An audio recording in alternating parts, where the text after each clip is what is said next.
After long months of waiting, it finally happened. The Warhammer 40k Warband is here and alongside it a damn solid update. But our main focus today is the Warband. Let's see if it's any good.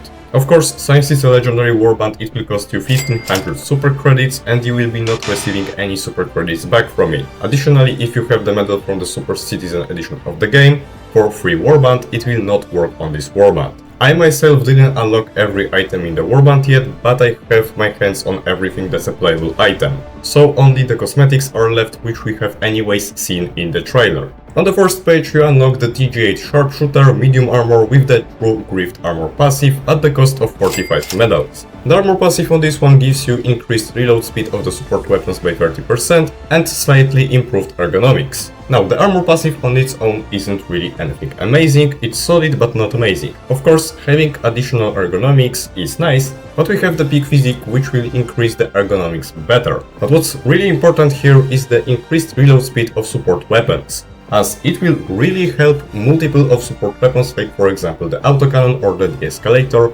making them snappier and overall better, allowing them to dish out more DPS. And it will work even better with the new form of the assisted reload, as now the other person don't have to wear the backpack, only thing they have to do is just approach you and reload from your backpack. It will make reloading something like the autocannon or recoilless rifle just so much faster. And it doesn't really matter what support weapon you're playing with, unless it's an expandable or the backpack fed weapon, it will just feel good with anything. On the same page, at the cost of 35 medals, you unlock the R40k Hotshot Marksman rifle, which will deal 275 damage and has medium arm penetration. It's actually quite strong marksman rifle, especially against the medium targets, as it does put a punch to them. It is not the fastest, so it can be overwhelmed by the chaff units, but it doesn't fail against them. The Hotshot has similarities with the Jar 5 Dominator, but doesn't exactly share the power of the Dominator, even though it has the same damage, but I'm pretty sure it will dominate over the marksman rifles we have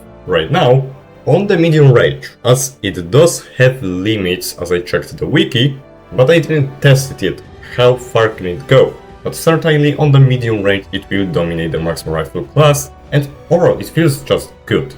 At the second page, for price of 50 medals, you unlock the P40k bolt pistol. And in short about this weapon is, it's time for Senator to retire. The bolt pistol comes packed with 500 damage of heavy armor penetration.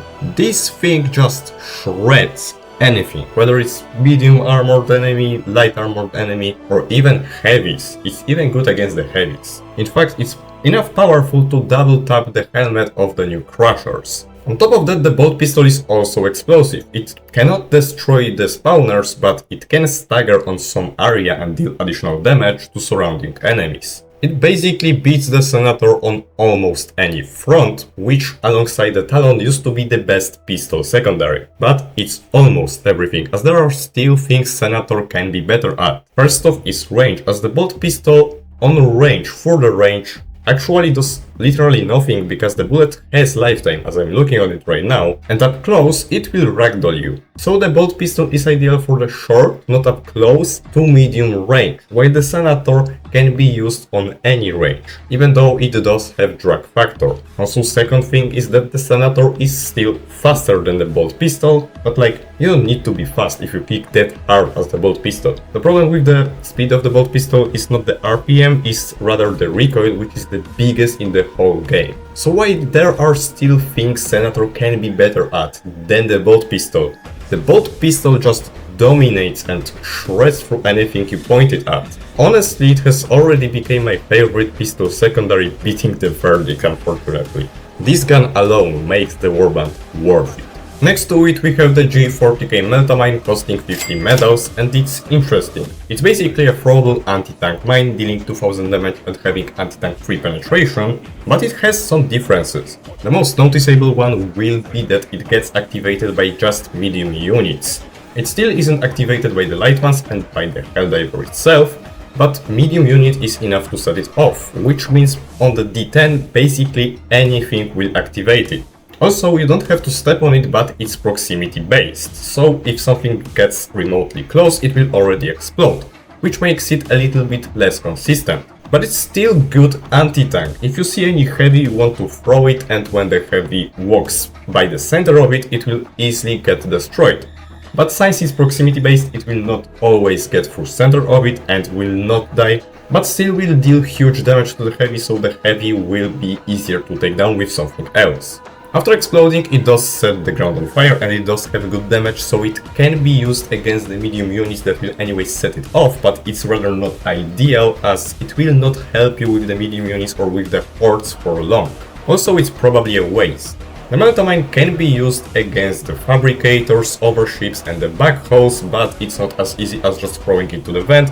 You have to first throw it and then explode it, which is the hardest with the backhoes. I think it isn't as interesting or as useful as the lure mine, but it's still very interesting throwable and quite damn good one, especially if you need additional anti-tank. And of course you can set it as the trap, but I personally don't see myself doing it. The last playable item that you unlock is 40k Meltagun, which is on the 3rd page, and you will unlock it for 110 medals. At first, I thought it's gonna be like the laser cannon, just for the medium range. But it's absolutely not like the laser cannon. The Meltagun is the beam anti-tank weapon for the very short range. It easily can melt any heavy in 1 or 2 shots, especially if you go for the weak spots. But it's actually hard to use effectively because of that very short range. The range is so short, it's basically a mini weapon and you have to get very in person with the heavies, which can be risky in terms of, for example, the Crusher from the new update. Also, the Meltagun has poor ammo economy, having just 3 shots in the mag and 4 spare mags. It also requires a charge up, but it's not a long charge up. Still, stops you from spamming it, but it doesn't make it terrible or have to wait long for it. It technically can be used against something smaller than the heavy, but of course it would be a waste. You can technically attack multiple enemies with it, but just use the flamethrower at this point. While it wasn't amazing against the squids, I think it's very good against both the bugs and the automatons, especially if you are willing to get up close with them. It's not gonna be a weapon for everyone because of that short range, but it's insanely powerful overall. And if you don't mind getting close, like I said, you will like this weapon. Let's also take a quick look at the visuals. I think they are quite good, especially the weapons. Both visuals and the sounds of the weapons are just great. The Castellan armor is also very nice, it has some nice combos, and I'm not fan of the Demo Trooper, I think it's a little bit too plain for me. But it's also not the best drip we have personally, and it doesn't fit in with the Helldivers as good as something like the ODST. I think the biggest flaw of this warband is the saturation of the green color here. It's especially visible on the Castellan armor. If you stand near somebody with other armor, you can see that it's a little bit too saturated. I think if it was more subtle, it would fit basically perfect. And it also goes for any other cosmetic with the green color. If it was more subtle, it would fit into the Helldivers more. The most interesting ones gotta be the capes. They are not as saturated as the other cosmetics, and I think that's the only capes we have with plain camo, which is very nice addition to the collection and will especially work with the themed drips for specific biome or for specific mission. I also want to talk a little about the update itself, but not too much, so I'm not making it a separate video. I think it's pretty damn solid update. It's not a great or the greatest update, but it's just simply solid. The new enemies are actually quite fun, they are not annoying, they are well made. And the design team on them just fucking cooked. They always cook, but here they did an amazing job. Those creatures are just disgusting, they are creepy. They are exactly what they should be. I think it's a little bummer that the new sub-faction is basically just those 2 new enemies, but still they spawn in such numbers that I think if there was a single overseer enemy, it would be actually annoying. Though I think they should get a Watcher or equivalent of the Watchers. Also, the changes made to Civ, making them actually specified units and coordinated teams. And the fact that they cooperate with you is just amazing. Also, the fact that they can hug me and I can hug them. It made me so happy the very first time I hugged the Civ. You could hear it on the Grand Moff Stogan stream. It just makes the battlefield more alive. It makes our connection with the blueberries that we already loved even better. and I want to see them outside of the cities already. Also, now they don't have any excuse not to make the Sith Warband. But with all those amazing changes, I thought it's gonna be a little bit bigger, you know? Especially, I thought that this update we gonna get the front lines, you know, the front line, the behind enemy lines and on the captured area missions that they announced, I think in June, when the campaigns have dropped.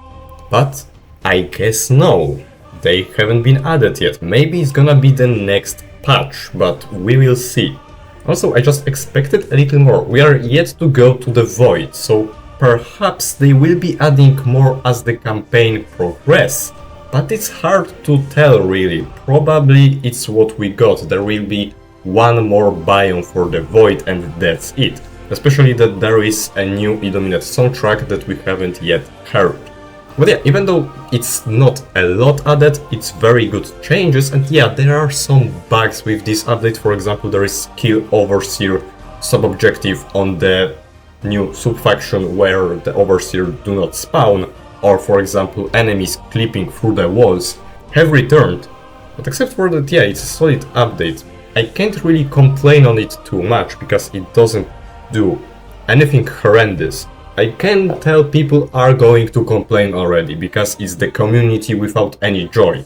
But personally, this update just feels alright. But yeah, because of how slow for the title update it was, I am already waiting for the new update, for the new patch. So hopefully they will add something during the campaign. Okay, so we have went over the new update and the new Warband. I think in conclusion that Warhammer Warband is an easy A tier. It's not necessary, it has items that are hard to use. It's expensive and doesn't give you back any super credits, so all of those things keep it back from the S tier Warband, but as of right now I would easily put it in the A tier. It's night and day with this Warband and the previous legendary Warbands. I will be going over the weapons from this Warband in detail, so keep tuned. But for now, that will be it. See ya, Helldivers!